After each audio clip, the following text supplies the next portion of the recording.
Good morning. It's Friday. My name's Garland Nixon, and Jody Brar is not with us this week, but we have a brilliant revolutionary businessman, author, and Jody Brar's father, Harpal Brar. Let's talk.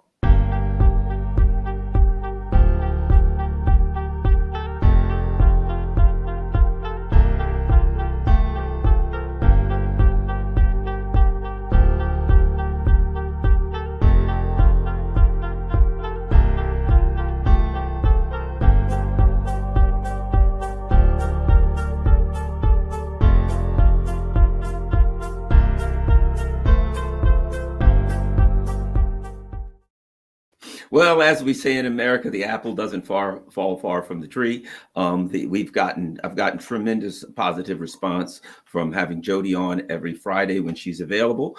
This week we're going to have her father on. I'm very pleased. He's written a number of books. He's an international businessman. He's a revolutionary thinker and philosopher. Harpal Brar. Harpal, thank you very much for taking some time out of your day to come on my humble YouTube channel.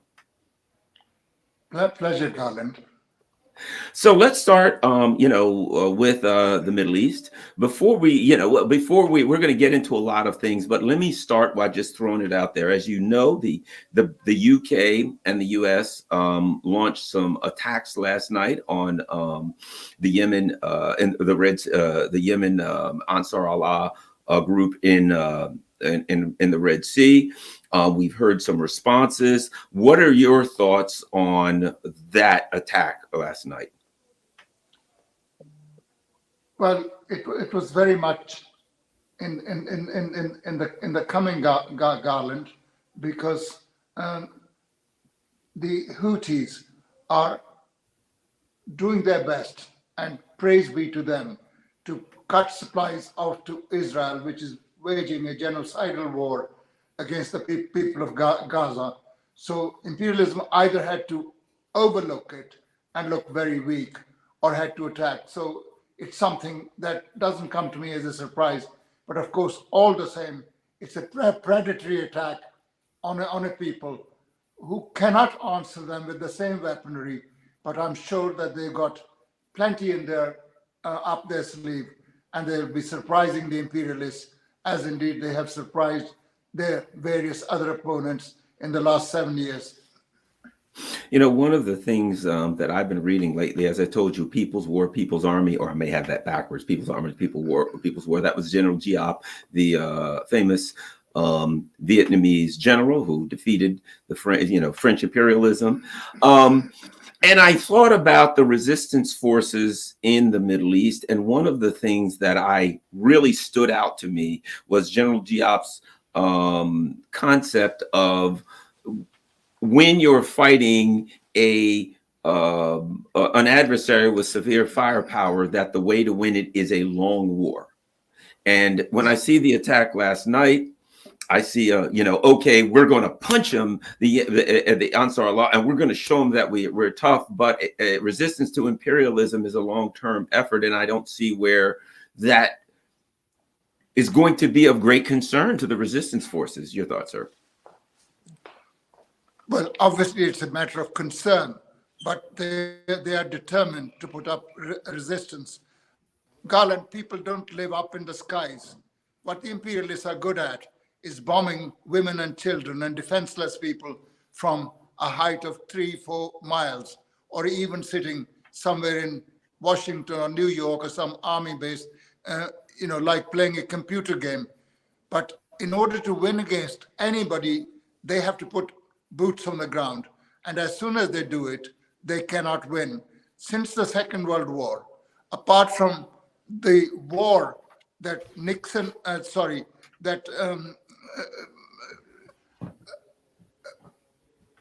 the president at the time waged against tiny Grenada, they have never won a single war. They lost in Korea, they lost in Vietnam, they lost in Afghanistan, they lost in Iraq, and they will lose everywhere else. They will not win. But of course, what they do is they wreak terrible destruction and terrible punishment on the people who oppose them. But I'm afraid there's no way other than that other than that of resistance for the people to win against imperialism.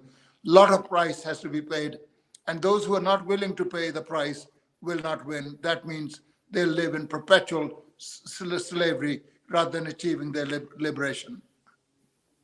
Something that you've written extensively on, you've lectured extensively on, and that's Zionism. And you wrote up recently, there were people in Washington, in London, who were, arrested just for handing out some of the literature that you have authored.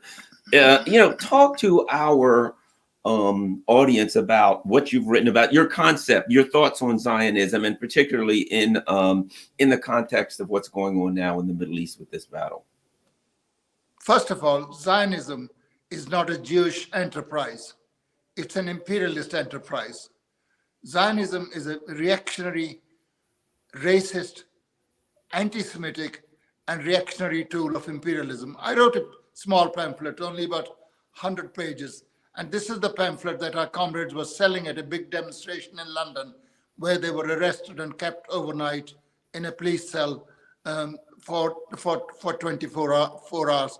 And it's the weakness of imperialism that they cannot allow you to express your views. Everything that is in that pamphlet is historically true. What's more, it was accepted by everybody until about 30 years ago that was the truth. And most of the sources that I rely on are Jewish sources, like your compatriot Lenny Brenner. And there are others who are actually Zionists, who have given details of what the Zionists were. So it's an ideology which has got a lot in common with fascism, because what it says is Jews do not belong to Germany. Jews' homeland is in Palestine. Why? Because God gave Palestine to the Jews. Now, this is all myth making. Nobody has seen God give anything to anybody, to the Muslims or Christians or Muslims. It's an ideology which arose out of anti-Semitism, whereby Jews for a whole millennia were oppressed in Europe. And of course, the answer to that was to join with other people who were also oppressed and fight against the oppressors. And at the time, the Zionists did not want to accept that. Their idea was the only way Jews could ever be safe would be to have a homeland of their own. And of course, this is something that fitted the Nazi ideology. Nazis also believed that the Jews did not belong to Germany or anywhere else, and they had to go. So because of this convergence of views on their part, this of course led for a number of years after the coming to power of the Nazis, laid the basis for collaboration between the Zionists and the Nazis. And that collaboration did not end till 1938. And the Zionists regard assimilationism as the biggest danger to them.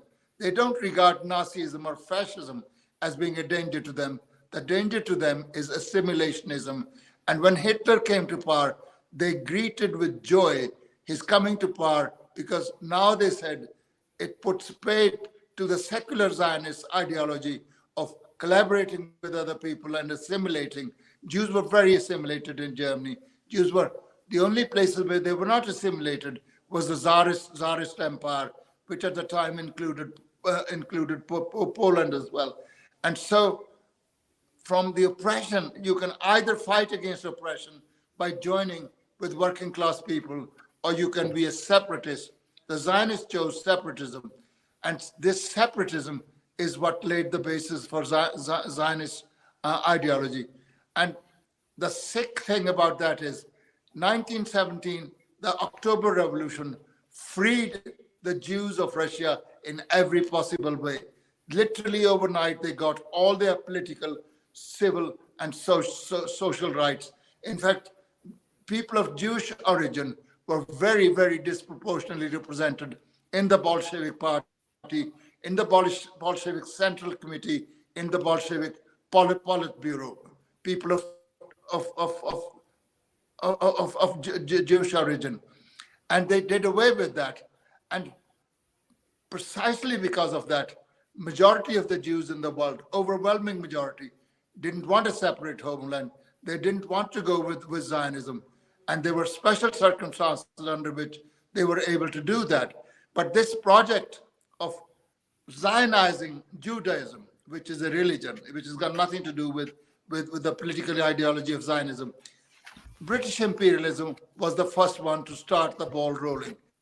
They recognized that in Palestine, they did not, unlike the Catholics and the Orthodox Russian Church, they did not have any representatives.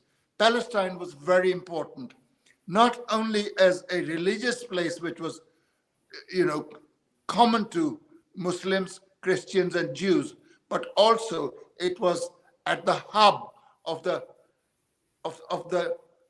route to India, which was really the jewel in the crown. It was the most important British colony, and they wanted there somebody who will protect them.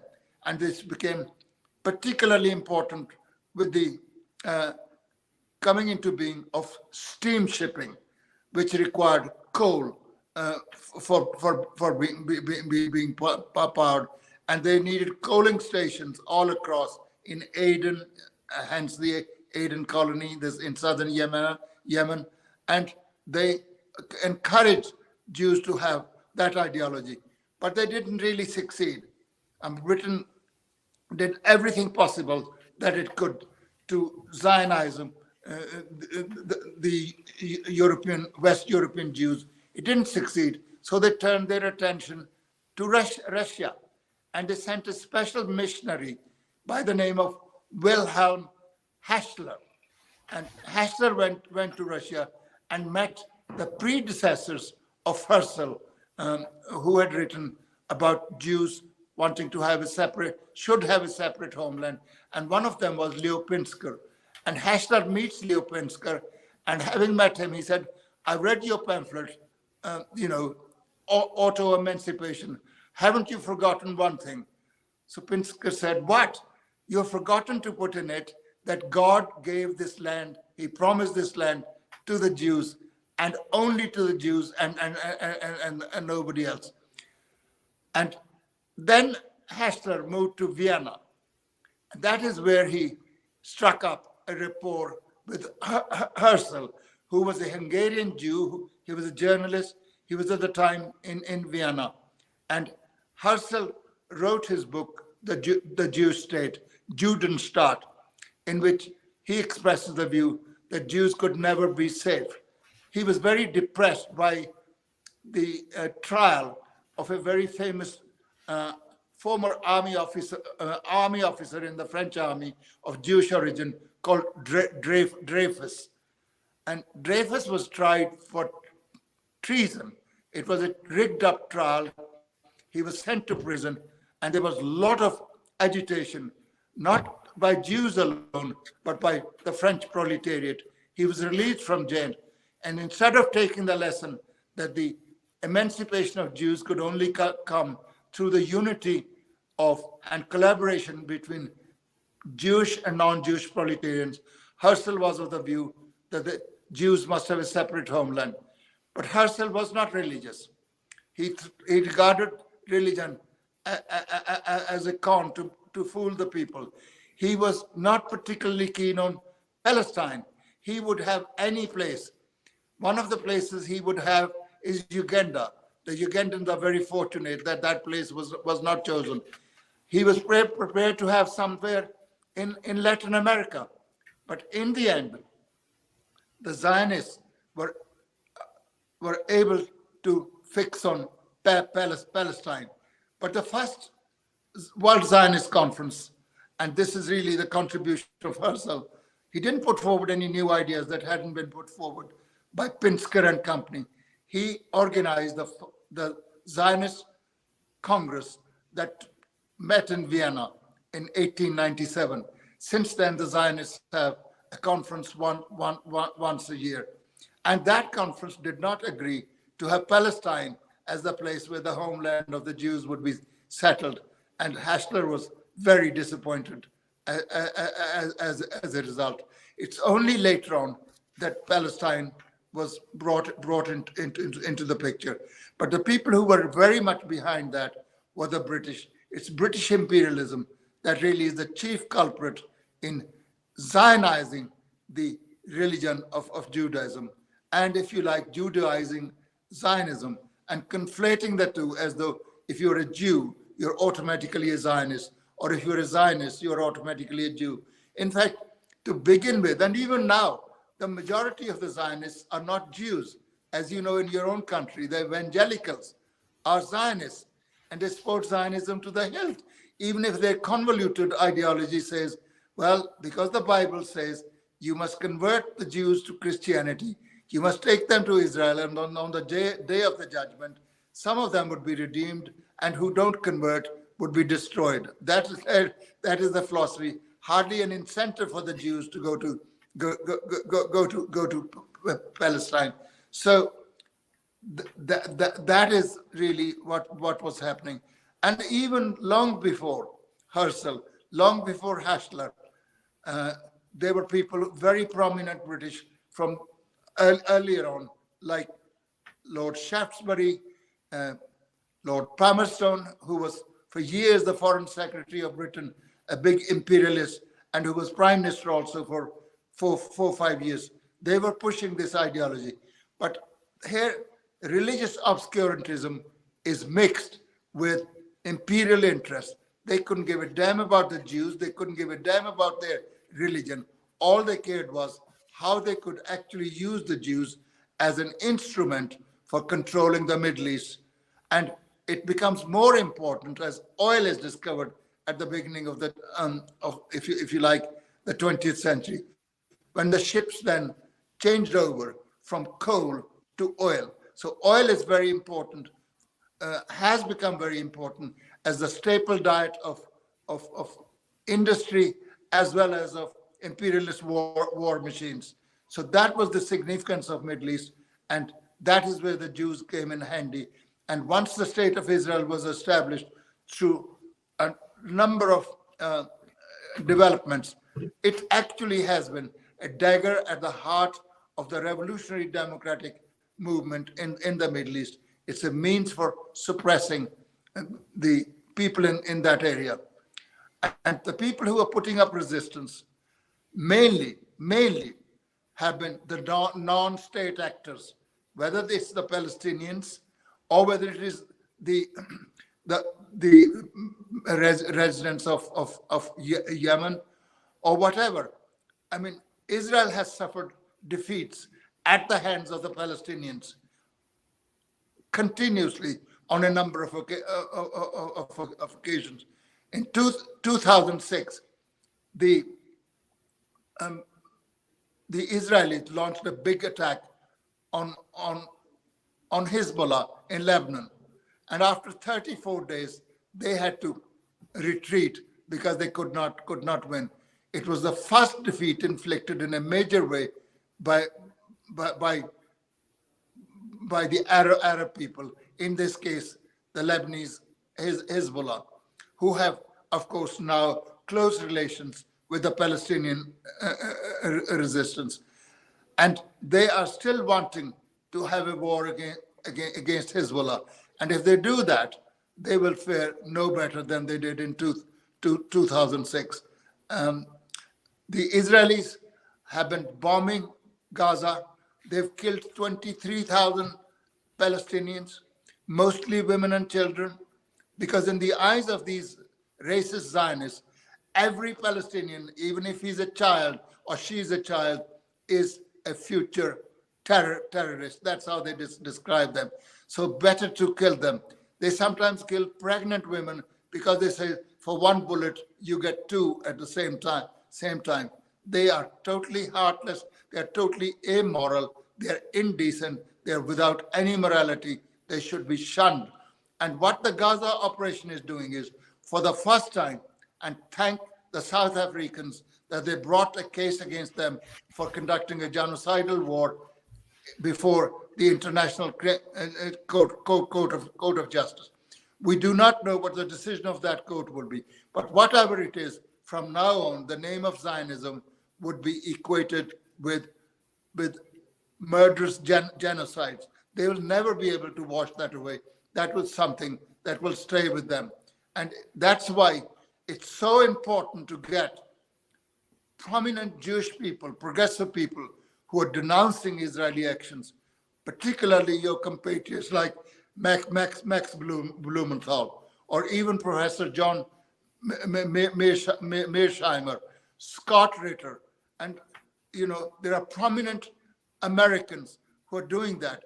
I wish there were so many prominent British people who were doing it, but most of the British politicians, whether they're in the Labour Party or the Tory Party, they're cowardly scoundrels. They don't even deserve to be called Democrats because they're not Democrats. They want to suppress anything. In our parliament, a law has been passed against the BDS movement. You can't say boycott Israel.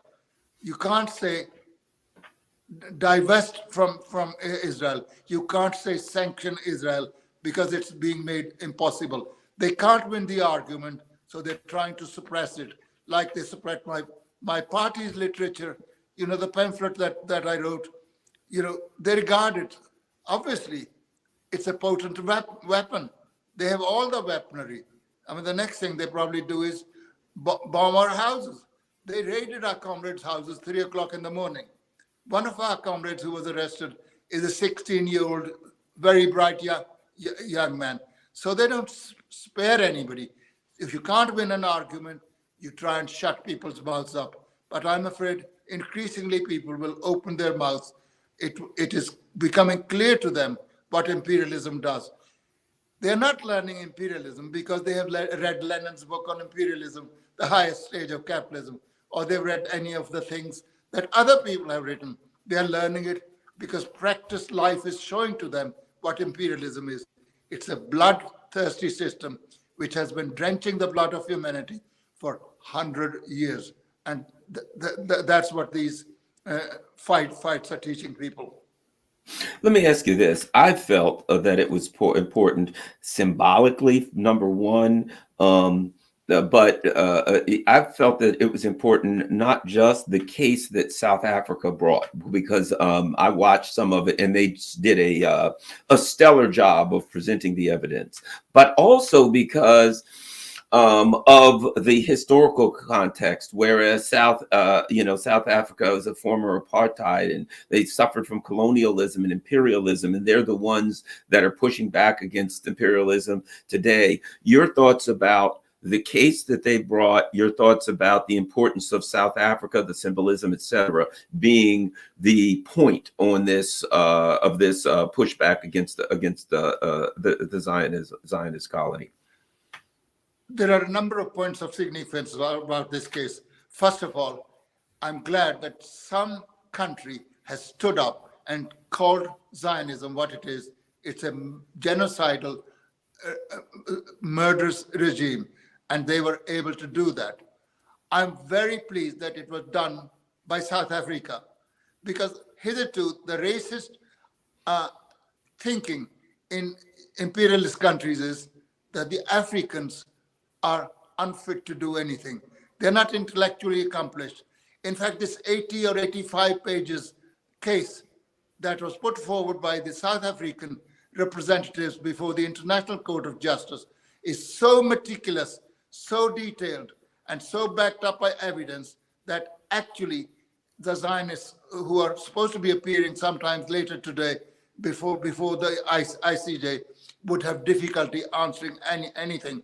They will come up with the usual tropes. It's anti-Semitic, it's this, that, and the other, but it will not wash, because people have actually, anyone who is now called anti-Semitic by the Zionists is almost somebody who can wear it as a badge of honor, because it's just a slur. It means absolutely nothing. Thirdly, they did it as a teamwork. They had 3 or 4 or 5 people who took their turn, and each brilliantly took his part. It's like really a Shakespearean play performed with meticulous attention to detail. And one had to listen to it. I listened to some of it. It's very, very impressive indeed. And in fact, really, in many ways, Africa is showing the way. When it came to voting in the United Nations, whether you wanted a ceasefire or not, or whether it was a matter of Ukraine, little countries like Eritrea stood up to be counted, when big countries, many of them really just either abstained or were not to be seen there. So it's very, very good that the South Africans are bringing this to the light of the day. It's no longer a case of regarding Jews as victims. The fact of the matter is, history has changed. Jews no longer in the world are oppressed people. In fact, the Zionists cultivate an aura of victimhood.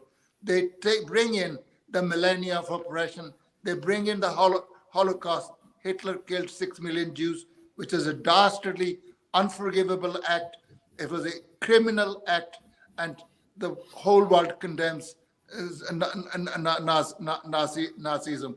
But today, that Holocaust memory is being used by the Zionists to actually perpetrate their own Holocaust against the Palestinian people.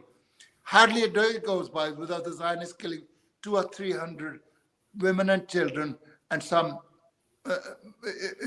men. But they have not been able to achieve any of their aims. Their aims were, one, to actually finish off Hamas, destroy Hamas, and secondly, to get some of the prisoners, the people who were detained by Hamas and the other resistance groups since October the 17th, when they made a spectacular raid into southern Israel and surprised the Israeli army, the Israeli intelligence services, and the Israeli government. It was something that they were thought of incapable of doing. And the whole world, friends and foes, were absolutely surprised. And Zionism has actually been reeling under that hammer blow. And what they're doing now is not a carefully thought out plan of destruction. It is just revenge seeking. Of course, they've always wanted to cleanse the whole of historic Palestine of the Palestinian people. They have succeeded considerably because they expelled 750,000 people in 1948 from their homes and their land and everything. And then they expelled some more after the Six-Day War in 1967. But the Palestinians have learned their lesson. They're not going anywhere. They belong to Palestine. They've got nowhere to go. Heck of a lot of people of Jewish origin who are in Israel, they have dual nationality. They got passports. They don't want to live there among the Middle Eastern Arabs. They can go anytime they like to. The Palestinians have said they're willing to live and share their land with people of Jewish origin as long as they live on an equal basis with the Arabs and not oppress them. So South Africa, in my view, deserves a tremendous gratitude on behalf of the oppressed people, not just Palestinians, but everybody. I mean, during the apartheid days, Zionism helped the white racists in South Africa to the hilt. They did everything possible against them. Every one of them called Mandela a terrorist. Mandela has become now an icon. Mandela has become a saint. It's very difficult to say anything against Mandela. Even a mild criticism is not tolerated, even by the imperialists, who are trying to use him now and enlist his memory in the service of their predatory wars. But it will not work. It won't wash with anybody. And of course, any Jew who speaks against the Zionists is called a self-hating Jew. Well, so be it. I applaud the self-hating Jews if that's what they are. They're not self-hating Jews. They're very proud of being Jewish, but they do not want, as Jews, to be actually associated with the murderous activities of the Zionists and their imperialist backers. And imperialism And another thing that this case that was brought by South Africa does is it exposes even more clearly than was the case before they brought the case of American complicity in and the general Western complicity with the genocide being committed by the Zionists in Gaza. Because America, if you ever heard the American spokespersons like Admiral Kirby on television saying, well, the South African case is baseless. Does he know what baseless means? It means it's without substance. In fact, the scholars who have studied the subject say South Africa's case has got tremendous merits and it's impeccable and difficult to answer. So it just will show people that America is not the land of the free and the land of the brave. It's a land of cowards and imperialist plunderers and brigands. They are incapable of fighting. Hamas fights to the death because it's fighting a just war against an unjust oppression, occupation, and aggression. The imperialist soldiers, including their underlings, like the Israeli army of occupation, cannot fight because they want to save their life. When you go into the battle, if you haven't got the conviction, if you don't believe you're on the right side of history, if you don't believe that you're fighting for a just cause in a just war, then all you want to do is serve out the time so you can live to tell the story that you went there and you came out alive. And that's why the Israelis have withdrawn something like 5 or 6 brigades from Gaza, including their prized Golani brigade, which is supposed to be the most proficient and most fierce brigade. They've withdrawn them and they say it's for recuperation. It's not for recuperation. It's not getting anywhere there. And the Hamas and the other resistance groups, they come in the middle of the bullets and they put a bomb under an Israeli tank and walk away while the bomb explodes along with it. Of course, the tank, which is smashed, and its crew. So that's really the significance to me, what South Africans have done. I have lately been very critical of the South Africans for various reasons, but I have come to admire them for what they've done in this case. Let me ask you this. Let's add because I'll put it to you like this. One of the things that I posited a while back is that that U.S. imperialism is at war with the world, is at war with modernity, in that the modern world is changing, that various powers are rising. There's revolutions going on here and there. The Chinese have been very successful, et cetera. And the U.S. is saying, no, other powers can't rise. No, new types of economic and cultural systems are not allowed to rise and be successful, even though they are rising and being successful.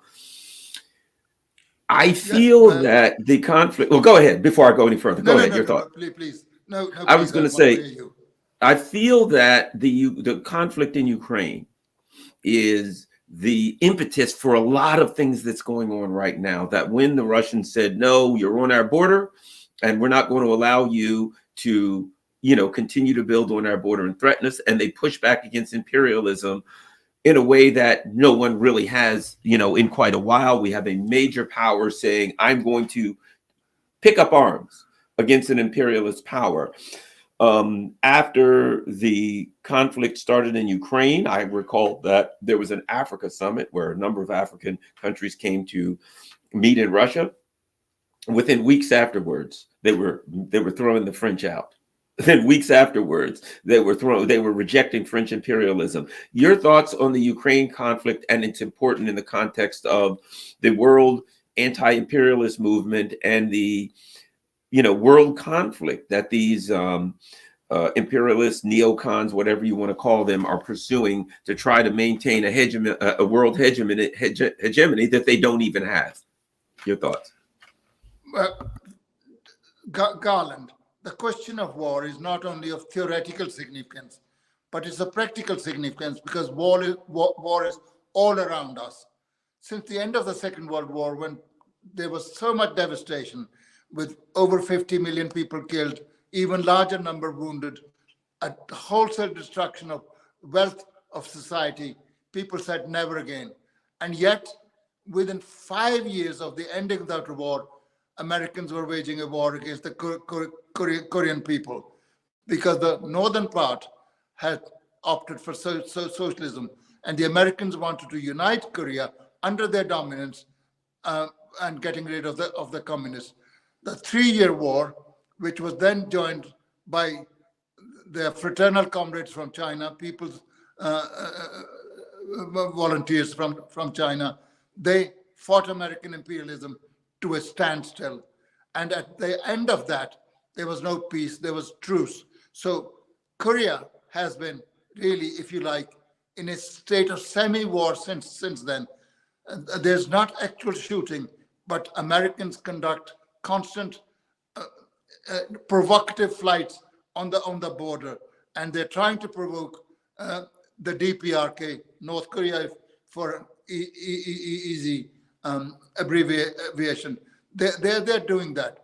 And precisely for that reason, the North Koreans decided that there's only one way for them to meet with this, and that is to develop their own nuclear weapons. And they made some fantastic progress in the development of these weapons. So American imperialism will have to think several times over before it attacks North Korea. In fact, Madeleine Albright said, we attacked Saddam Hussein because he didn't have nuclear weapons. We don't attack North Korea because North Korea has nuclear weapons. So that's a perfectly good argument for countries that are in the crosshairs of imperialism having their own nuclear weapons. Not every one of these countries can have.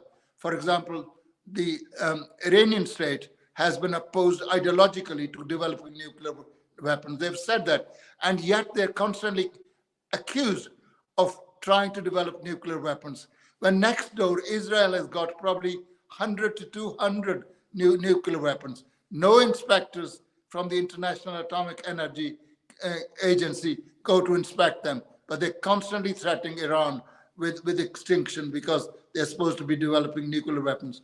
But the whole point is imperialism seeks domination. It does not seek liberation. It does not seek freedom. Lenin pointed that out long while ago. Everywhere imperialism seeks domination, both in its internal policy and in its external policy. Internally, you know better than I do, few large American corporations rule the country, and they own the economy of the country. Majority of the people have very little. Even if American people have better lives than people in Africa or Asia, all the same, relatively speaking, majority of the people are living in relative poverty. 40 million Americans have no health cover. How can you explain that? Tiny, poor Cuba has health cover for everybody, in spite of the sanctions that they have suffered ever since their republic came into being in 1950. And all the same, Americans don't have that. So imperialism is not into bringing liberation. It seeks domination. That's why when discussions take place, I get a bit annoyed. People say, they use ordinary human arguments. Can't Americans learn from their experience? Can't the imperialists learn from their experience? It's not a question of experience. Their drive to domination leads eventually to trade wars and sometimes ends in real shooting wars. It's the drive to domination. So when you actually try and analyze a war, whether the working people should support that war or not, you have to ask one fundamental question: the class character of the war. Which class is waging the war, and what was the policy it pursued before the war? Because war is nothing but a continuation of policy, continuation of politics that were pursued by the parties before the war. So just as the American corporations seek domination within the country, American imperialism on their behalf, seeks domination all over the world. Nothing less than satisfies. That's why they're constantly actually provoking every country. Every country, from big to small, is in their crosshairs if they don't go along with what America wants. After the last meeting between President of China, Comrade Xi Jinping, and Joe Biden, it was considered that the American-Chinese relations were on the mend. And as soon as that has happened, first of all, Joe Biden insultingly called Xi Jinping a dictator. Is that how statesmen in the countries behave, that you describe your opponent as a dictator and you want to negotiate with them?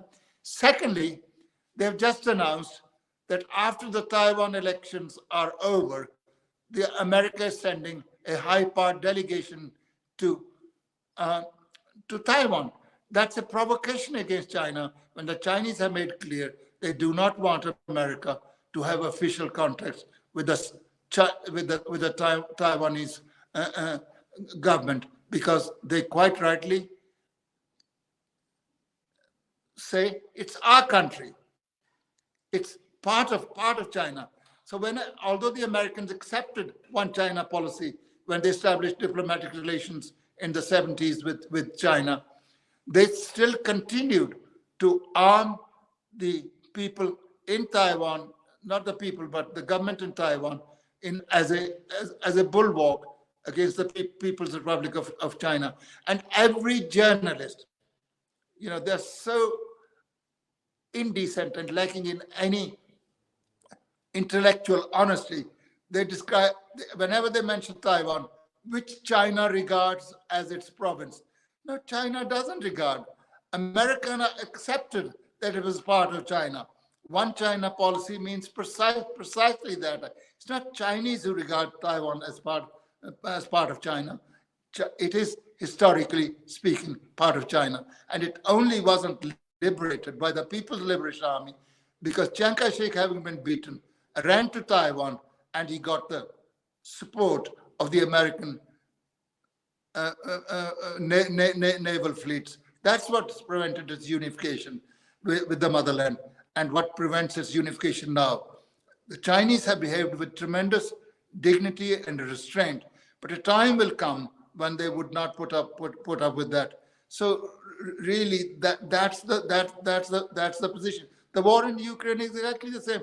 It's not a war between Ukraine and Russia. Ukraine stand no chance of fighting against Russia. Russians didn't want to fight this war.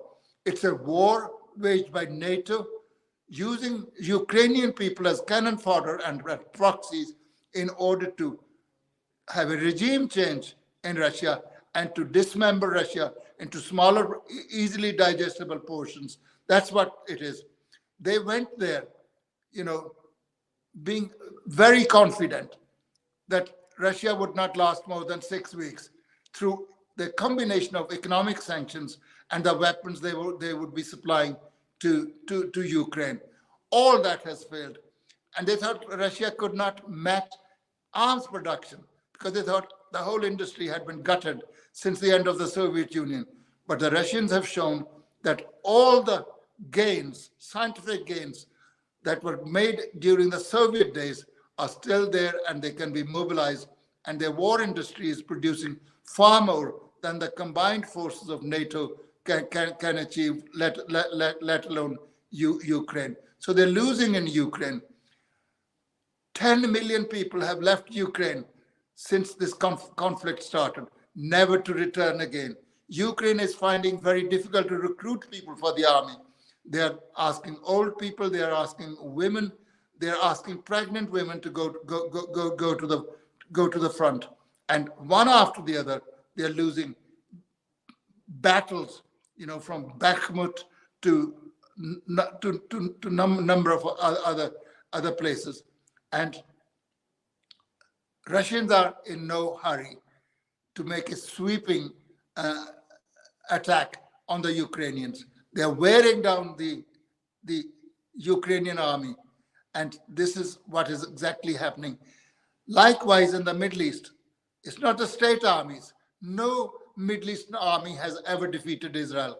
but the non-state actors have. And General Gyap, whose book that you have just been reading, says that the key to victory is to wear down the will of the enemy to fight.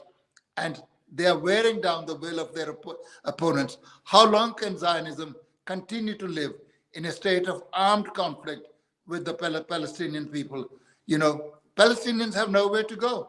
So they will continue to fight, and they will wear down the will of the Israelis till the Zionists, even the thick Zionist skulls, get penetrated through by reality that it cannot be done and come to an agreement, which in my view can only be a one-state solution where Jews, Christians, and Muslims can live together, you know, nobody lording over anyone else.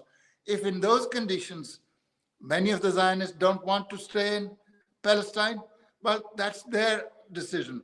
But they've made one two-state solution impossible through the settlement activity that they've conducted in the West Bank. There are something like 700 settlements. So Palestine has become literally what South Africa was before its liberation, i.e. a Bantustan. It's dotted everywhere by little enclaves, which are occupied. The best land, the best positions, the hilltops are occupied by Zionist settlers who terrorize the Palestinians. There are roads which only the Jews can use. Non-Jews cannot use those roads. If a person is trying to reach the hospital, they have to stop for hours at a checkpoint, while the Israeli soldiers on the other side of the checkpoint are having a drink or playing cards or something, and every now and then they might let you in or not. And women have given birth at checkpoints because they could not reach the hospital in time. And sometimes their children are stillborn. That's the kind of cruelty that is being committed. And in Ukraine, of course, they're fighting against an opponent.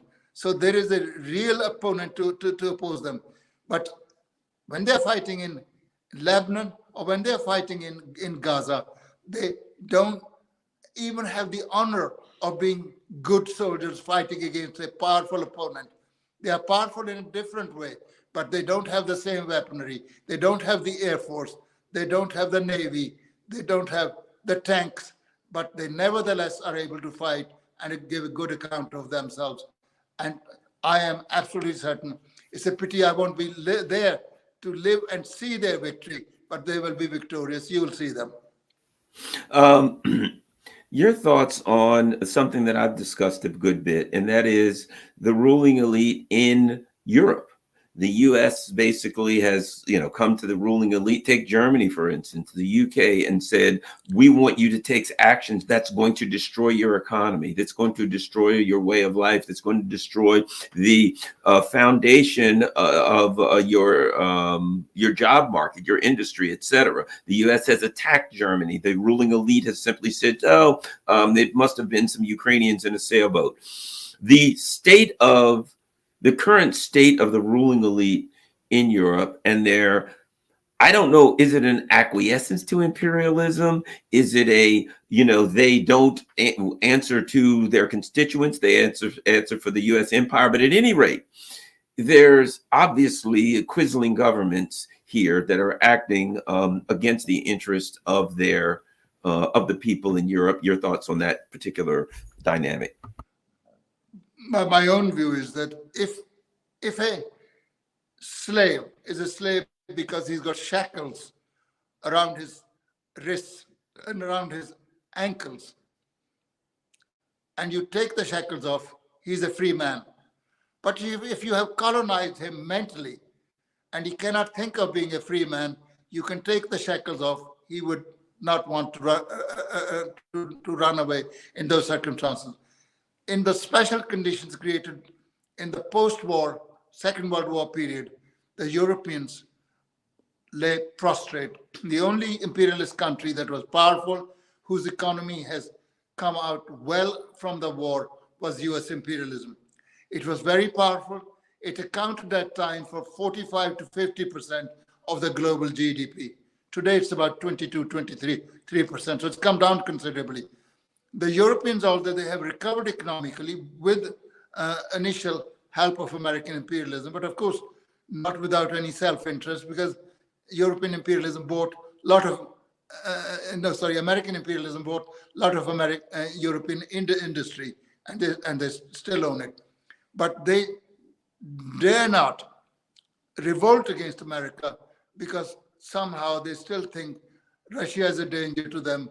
Russia will come and invade. And there's a real dichotomy between, on the one hand, saying Russia is weak, Russia cannot do anything. On the other hand, it's so powerful that it come and invade all of Europe. If you allow President Putin to win in Ukraine, the next in line are going to be the Baltic states and Poland. And once that is over, he'd come to Western Europe. These are just fairy tales designed to frighten weak hearts and various kinds of unthinking, if you like, untutored masses of people. It's not that. But who would destroy a good economic relationship with Russia, where German industry was based on German engineering prowess and cheap Russian energy? They've cut themselves off. As a result, there's a cost of living crisis in Germany. As a result, German industry is in a terrible state, and they're having to buy American liquefied natural gas at far higher prices. And the Biden is doing no favor to them. All kinds of legislation has been passed, the purpose of which is to force German industry to relocate to America. It will not take place. One of the chief characteristics of imperialism is export of capital. What was characteristic of free pre-monopoly capitalism was export of goods. But under imperialist conditions, it's not goods, it's capital that's exported. The imperialists, because there is too much capital in their homelands, take it abroad to set up productive facilities. And as a result, they've taken a lot of capital to China, they've taken capital to Vietnam, they've taken capital to India and many other places, because their chief purpose is not to provide employment to American workers. Their chief purpose is to make money, and they'll go wherever the money is. I say to my comrades sometimes, if you had some money and there were 4 banks and one was offering you 6% and the others 3 or 4%, where do you think you're going to put your money? Well, you're a communist, but you still go for 6%, wouldn't you? And the imperialists will do exactly the same. They go to these countries because land is cheap, the regulation is lax, the resources are in plentiful supply, so it's profitable for them to invest. Of course, there would be no surplus of capital if they could use that to improve the lives of people in their own countries. But capital is not in the business of improving lives. It's in the business of making super profits. It's in the business of making profits to the maximum, and that's what they're doing, and they will continue. I mean, war is inevitable under the conditions of imperialism, not because of anybody's evil designs, even of the capitalists, because the system drives them to it. Ever since, it's not coincidental that the monopoly stage of capitalism was reached at the time when the whole world had become divided up. Not that there was nobody local living there. It was divided up between the imperialist powers. In the 1884-85 Berlin Conference, which was called by Germany, the various European statesmen sat around a table with the map of Africa and drew lines as to who we shall have. Tiny Belgium got the huge Congo as the Belgian king's personal patrimony. The biggest thieves, Britain and France, got the most, and then the upcoming thief, Germany, got much less. And that, of course, laid the basis for the First World War, because Germany, by the end of 19th century, beginning of 20th century, has become a formidable industrial power with a big financial system. And they felt cheated that they didn't have as many slaves as France and Britain had. They didn't have as many colonies to loot as Britain and France had. And they said, it's not fair. And from the exploiters' point of view, it's very unfair that Germany, which had become powerful, but its share in the loot and the share in the colonies was determined by the previous balance of forces prior to Germany's development. So uneven development of capitalism brought them to a stage where they had spurted ahead of France and Germany, and they wanted their fair share. Of course, the last time peaceful division took place was at the Berlin Congress, where there was no fight. They just made a gentleman's agreement. You can do this and that. But by the end of the 19th century, beginning of the 20th century, it could not be done. All that could be divided had already been divided, and there could only be redivision. And the German imperialists had, to use Lenin's vivid expression, arrived too late at the banqueting table, when all the seats around the table had been taken up. Of course, if there's a dinner or party going on among comrades and one comrade turns up 2 hours late, those who've been sitting there, they say, oh, come on, Garland, you sit down, we've been having our meal, come and join. But that's not how affairs are settled in the world of capitalism. So the only way that newcomers could unseat the older, fat, imperialist powers was by knocking them off their position, to knocking them off their dining chairs. And that, of course, they did not want to leave, and led to the fisticuffs. And the First World War claimed the lives of at least 30 million people, if not more. A lot more wealth destroyed, a lot more people wounded. And of course, nobody knows the exact number, but 30 to 50 million killed through the influenza that struck the world in the aftermath of the First World War, because people, through a mixture of poverty and through having served in the armed forces, were very weak indeed. That's the price that people of the world had to pay for keeping this dirty system, which is long past its sell-by date alive. And that's what it was. But of course, they bargained too much for a good result. Instead of it simply resulting in the victory of the Anglo-French and to a certain extent American imperialism, which was only in the war for 90 last days of that war, it gave birth to the October Revolution. And they've never been able to overcome that shock. And 1/6 of the world was taken outside of the world market, outside of imperialist influence. And when they waged the Second World War to achieve a different result, to preserve their colonies, to keep their domination, it resulted not only in the victory of the Soviet Union in the great patriotic war, but it also gave birth to a whole socialist camp where Eastern and Central European countries joined the socialist bloc. And there was not a country in Eastern and Central Europe where the red flag with its hammer and sickle sign did not fly proudly. What's more, the revolution spread to China, to Korea, to Vietnam. And so it became a world system, and it shook imperialism to its very, very, very, very foundation. And of course, they thought, because America was the first to develop nuclear weapons, they could intimidate the world. But as long as the Soviet Union carried on with a revolutionary policy, they could not intimidate. And within 4 years, the Soviet Union had developed its own nuclear bomb. And they could never believe that the Soviet Union could do it, so thought somebody must have given them the information about how to produce it. So poor old Rosenbergs were done to death. They were executed for no other reason than that they were progressive-minded, first-class scientists. And if imperialism wages another war, the results would not be very much different from the previous ones, because the people of the world would get fed up with having to pay such heavy price every 10, 20, 30 years. In fact, they haven't really known any peace. When Europeans talk of peace and Americans talk of peace, which means is It was peace in their homelands. But there was no peace for the people of Africa, Asia, and Latin America. They had to fight very hard, and they continue to do so. And our position is a Leninist position.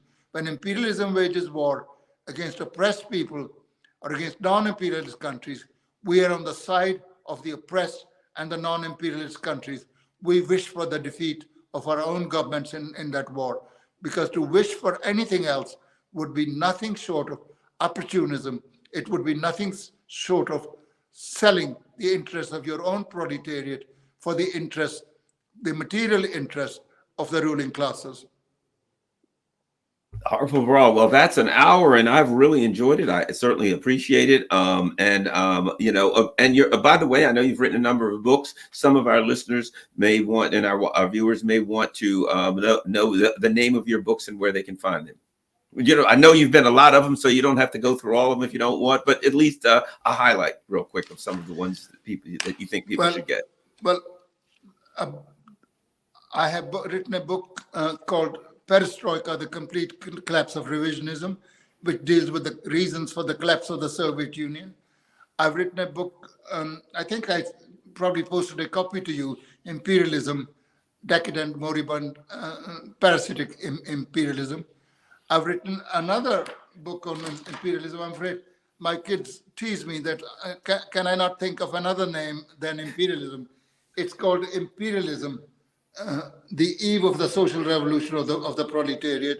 It's got a number of articles which may be of interest to you, and I'm going to get my comrades to post it to you. I know you're a very busy person, but every now and then you can read the odd article which you may find useful. And believe it or not, I've written a book on Zimbabwe's liberation struggle. Wow. I will again have it posted to you. It's called Chimurenga, the liberation war in Zimbabwe. The Zimbabwean comrades very much appreciated. President Mugabe did and said so at a congress of his party that I had the honor of being present. Go ahead. No, continue. And I've written a short pamphlet of 200 pages on the liberation struggle in India. It's not a history of India. It's just on three important episodes in Indian history. I've written along with my comrade Ella Rule, Imperialism and the Middle East, and I've written a book called Imperialism in the Middle East. So there are a number of things, and of course the one that has upset the authorities and led to the rest of our comrades is this one. It's a short pamphlet. I never expected to be known by this. That's on the Labour Party. I've written a book on the Labour Party, which is called Social Democracy, the Enemy Within, and we have produced the first section of it in the new book that you got, the Perfidious Labour Party. So that's a sort of thing I've done, and they can get these books from our party's bookshop, which is called thecommunist.org, and if you go to the page, they tell you which books you can get and all the rest of it. And we're available on that. And we're very grateful for any information that comrades who get in touch with us would spread about these. Thank you very much. Yes, I'm working on People's Army, People's War, General Diop. I've got another book. I don't know if you've ever heard of it. And it's called Fascism and Social Revolution. And that's my... It's Rajini Parnadat. He was a very important person in the British Communist movement. He was a chief theoretician of the Communist Party of Great Britain, as it was then called. His father was an Indian of Indian origin, a doctor in England, and his mother came from a Swedish family, hence Palma. And I think she came from the same family as a former prime minister of Sweden, Palma, I can't remember his full name, and he was assassinated, and there was suspicion that he was far too progressive for the Americans, and they arranged for him to be dispatched rather prematurely to celestial spheres. So that book is excellent. You really should find the time to read it from cover to cover. It's very, very good, and it explains the basis of fascism, what fascism is, what exactly happens, and how could Hitler come to power. And he could only come to power with the help of German industry, German imperialism, because when they realized that the Social Democrats were losing influence among the working class and the Communist Party was gaining, then they switched their support to the fascists and gave the fascists a lot of material support and every other possible support they could. And of course, there was a lot of help from America and Britain, who are always, as freedom lovers, in favor of fascists of every kind. Yes, thank you very much, Harpal Brar. Certainly appreciate it, everyone. Don't forget, follow me if I can find it. I didn't put my little thing across the bottom here. There we go. You can follow me. Go to rockfin.com/Garland Nixon. Just in case, for some reason, many of the things we said and that Harpal said and that I discussed today would be ample concern to YouTube. And in case they decide one day that I shouldn't be on YouTube anymore, go to rockfin.com/Garland Nixon. All my videos are there. Anything they throw off, and including me, you can find it Rockfin. That is a great alternative. Follow me on Telegram also, and see all of the stuff going by. Any way you can help the channel is certainly for the moment you're secured insofar as your conversation with me are concerned, because I'm such an insignificant character. They don't think I present any danger. Well, I doubt that from the looks of what happened. One thing for sure, the literature that you produce seems to be of great concern to the imperialists, so much so that they're literally locking people up for trying to hand it out. Thanks a lot, Harpal Brar. Certainly appreciate it. Certainly appreciate you taking great time. Garland. Yes, thank you. Have a wonderful day, sir. Thank you so much. Thank you. Garland Nixon here, and well, it's Friday, so I'm heading off to do my thing, the critical hour, etc. And you all have a wonderful evening. Please take your afternoon, evening, whatever, depends on what time of day it is where you live. And don't forget, share this on all your social media platforms. As you know, I've been thrown off of Twitter. I'm still on Telegram and Facebook and places like that. But make sure that you share this on all your social media platforms. Make sure you hit the like button. Maybe we can defeat the algorithm and 1 or 2 people can see this. Probably not, but let's give it a shot. Thank you very much. Peace. I'm out.